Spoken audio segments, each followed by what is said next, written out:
TV सत्यमेव व्रतम। मी एकच सांगेन की परत एकदा मी तुम्हाला सांगतो 5 वर्ष बदनामीचा प्रयत्न झालेला आहे। कोर्टात काय असेल तर कोर्टात उत्तर देऊ।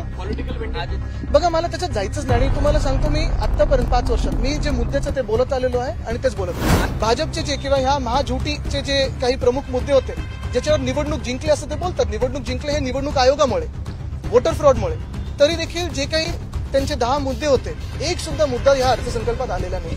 त्यांना त्याच्यावर एक्सपोज केलं, त्याच्यावर औरंगजेबावर एक्सपोज केलेलं, त्यांच्या हिंदुत्वावर एक्सपोज केलेलं। कामाची गोष्ट करूया आपण। आज आम्ही राज्यपाल महोदयांची भेट घेतली, काल आम्ही वेळ मागितली आणि लगेच आम्हाला भेट दिली। आम्ही त्यांचे आभार मानतो। 2-3 महत्त्वाचे विषय ह्याच अधिवेशनाबद्दल आणि हाऊसबद्दल आम्ही त्यांच्यासमोर मांडलेले आहेत। पहिली गोष्ट म्हणजे जी आम्ही मांडली आहे ती काल आपण पाहिलं असेल, रिमूव्हल मोशनवरनं जो काही गोंधळ झाला, जी काही गडबड झाली त्याच्यावरनं आम्ही न्याय मागितलेला आहे। कारण ट्रस्ट मोशन एका मिनिटात आली, पॉइंट ऑफ प्रोसिजर मधून आणली आणि सगळं काही गडबड झालेली आहे। असं कधीही हाऊस आधी चालत नव्हतं। ह्या महाराष्ट्राच्या विधानसभेचा, विधान परिषदेचा अपमान हे सरकार आणि त्या खुर्चीवर बसलेले लोक करत आहेत। दुसरी गोष्ट म्हणजे आपण पाहिलं असेल, खालच्या हाऊसमध्ये देखील अनेकदा आम्ही बोलण्याचा प्रयत्न केला, वेळोवेळी आम्ही वारंवार विषय मांडण्याचा प्रयत्न करत असतो। मग कधी अबू आझमी असेल, कधी औरंगजेब असेल, कधी अजून कोण असेल, त्याच्यावरनं सत्ताधारीच पक्ष हाऊस बंद पाडतं कारण त्यांच्याकडे अजेंडा राहिलेला नाहीये काही। आणि तिसरी गोष्ट सगळ्यात महत्वाची म्हणजे काल देखील मी तुमच्या समोर येऊन जे विषय मांडला, आम्ही प्रश्नोत्तराचा तास असेल किंवा लक्षवेधी असतील किंवा इतर कुठच्याही म्हणजे आमचा प्रस्ताव असेल, मंत्री बसतात नाही बसत, सेक्रेटरी असतात नसतात, ह्या सगळ्या विषयांवर कुठे ना कुठेतरी गांभीर्यपूर्वक चर्चा झाली पाहिजे। आम्ही विनंती राज्यपाल महोदयाने ही केलेली आहे की त्यांनी सरकारमधले प्रतिनिधी बोलून घ्यावे आणि त्यांना समज द्यावं, मुख्यमंत्र्यांना बोलून घ्यावं आणि मुख्यमंत्री महोदयांनी सगळ्याच कॅबिनेट मंत्र्यांना समज द्यावी की उत्तर स्वतःची स्वतः द्यावी, अभ्यासपूर्वक द्यावी, अभ्यास करून यावं आणि विधानसभा किंवा विधान परिषद चालू असताना मंत्र्यांनी तिथे हजर राहावं, सगळे अधिकाऱ्यांनी तिथे हजर राहावं। काल आपण पाहिलं असेल, नाना पाटोळे साहेब बोलायला उभे राहिले तेव्हा आम्ही तर प्रश्न विचारलेच की मंत्री कुठे आहेत? एक मंत्री बसले होते, तेही तिसऱ्या रांगेत। ती अदृश्य गॅलरी जी असते तिथे एक सुद्धा सेक्रेटरी नाही, डेप्युटी सेक्रेटरी नाही, खात्याचं कोणी घेणं देणं असलेला माणूस नाही, पीए नाही।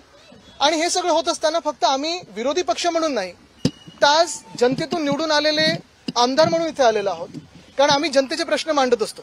सत्ताधारी आमदारांसारखं हाऊस आम्ही बंद पाडत नाही, पण विषयावर चर्चा करताना मंत्र्यांना गांभीर्य असायला पाहिजे। सत्ताधारी लोक काल देखील, सत्ताधारी आमदार देखील काल आमच्यासोबत सुरात सूर मिळवून त्यांनी देखील हाऊस 10 मिनिटांसाठी तहकूब करून घेतलं, कारण ते देखील म्हणतायत की सत्ताधारी पक्षातले असो की विरोधी पक्षातले असो, जे काही आमच्या मागण्या असतील, कपात सूचना असतील, जे काही आमची विनंती असतील, ह्या सगळ्या चर्चेच्या तिथे मंत्र्यांकडून गांभीर्यपूर्वक विचार झाला पाहिजे। बघा आम्ही त्याच्यासाठी आलेलो नाहीच, कारण विरोधी पक्ष नेत्याचं आम्हाला उत्तर हे अध्यक्ष महोदयांकडून येणं बाकी आहे। आमची ही अपेक्षा आहे, अजूनही चांगल्यात आमचा विश्वास आहे आणि हा विश्वास आहे की लोकशाहीचं जे काही आतापर्यंत प्रथा परंपरा पाळत आलेलो आहोत ती पाळली जाईल आणि आम्हाला विरोधी पक्ष नेता दिला जाईल। कालपासून जे तुमच्यावर आरोप होत आहेत, कालपासून तुमच्यावर जे आरोप होत आहेत, सुरुवातीला तुम्ही ज्या गोष्टीचा उल्लेख केला की तुमच्यावर देखील आरोप होत आहेत, कालपासून आज सभागृह देखील बंद पाडण्यात आले। आता तुम्ही पण ह्या गोष्टीशी साक्ष आहात। गेले 5 वर्ष बदनामीचा प्रयत्न हा होतच सातत्याने, कोर्टात आहे, कोर्टात बोलू।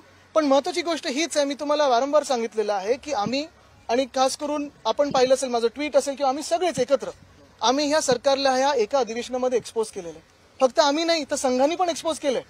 काल तर संघातले देखील लोक बोललेत ना की औरंगजेब विषय हा चुकीचा आहे, मग आता भाजपचे मंत्री त्यांच्यावर कारवाई करायला मागणार का? आज आम्ही हाच प्रश्न विचारत आहे की महाराष्ट्र हा नेऊन कुठे ठेवलेला आहे। आज आपण पाहाल तर क्राईम्समध्ये मग महिलांवर अत्याचार असतील, शेतकरी आत्महत्या असतील, शेतकऱ्यांची परिस्थिती असेल, ह्याच्यात तर महाराष्ट्राची परिस्थिती बिकट होत चाललेली आहेच। पण त्याच सोबत माझ्या सगळ्या सहकार्याने इथे त्यांच्या अधिवेशनाच्या भाषणामध्ये अर्थसंकल्पावर बोलताना भाजपचे जे किंवा ह्या महाझुटीचे जे काही प्रमुख मुद्दे होते ज्याच्यावर निवडणूक जिंकली असं ते बोलतात, निवडणूक जिंकले हे निवडणूक आयोगामुळे, वोटर फ्रॉडमुळे, तरी देखील जे काही त्यांचे 10 मुद्दे होते एक सुद्धा मुद्दा ह्या अर्थसंकल्पात आलेला नाहीये। त्यांना त्याच्यावर एक्सपोज केलं, आम्ही त्याच्यावर औरंगजेबावर एक्सपोज केलेलं आहे, त्यांच्या हिंदुत्वावर एक्सपोज केलेलं आहे। प्रत्येक गोष्टीवर एक्सपोज केल्यानंतर राजीनामा द्यायला लागला आणि हे सगळं झाल्यानंतर आपण पाहताय की आज हाऊस बंद कशावरनं पाडायचं, तर माझ्यावरनं पाडायचं, पाडू द्या। पण जनता हाच सवाल विचारत आहे की तुम्ही तर सत्ताधारी पक्षातले आमदार आहात, तुम्हाला जर निवडून दिलं असेल आम्ही तर काम करायला निवडून दिलेलं आहे, महाराष्ट्राबद्दल बोलायला दिलेलं आहे, बोला ना महाराष्ट्राबद्दल, चर्चा करा। आदित्यजी आपण पाहिलं असेल तर अर्थसंकल्प याचिका पुन्हा एकदा दाखल केलेली आहे, इतक्या दिवसानंतर हे प्रकरण पुन्हा का आलं असं मी हेच तुम्हाला सांगतो ना, 5 वर्ष सतत हे जे काही चालू आहे, कोर्टात जे होईल ते होईल. आदित्यजी आपण पाहिलं असेल कुठेतरी पॉलिटिकल आदित्यजी कुठेतरी मी एकच सांगेन की परत एकदा मी तुम्हाला सांगतोय, 5 वर्ष बदनामीचा प्रयत्न झालेला आहे. कोर्टात असेल तर कोर्टात उत्तर देऊ. पॉलिटिकल बघा मला त्याच्यात जायचंच नाही आणि तुम्हाला सांगतो, मी आतापर्यंत 5 वर्षात मी जे मुद्द्याचं ते बोलत आलेलो आहे आणि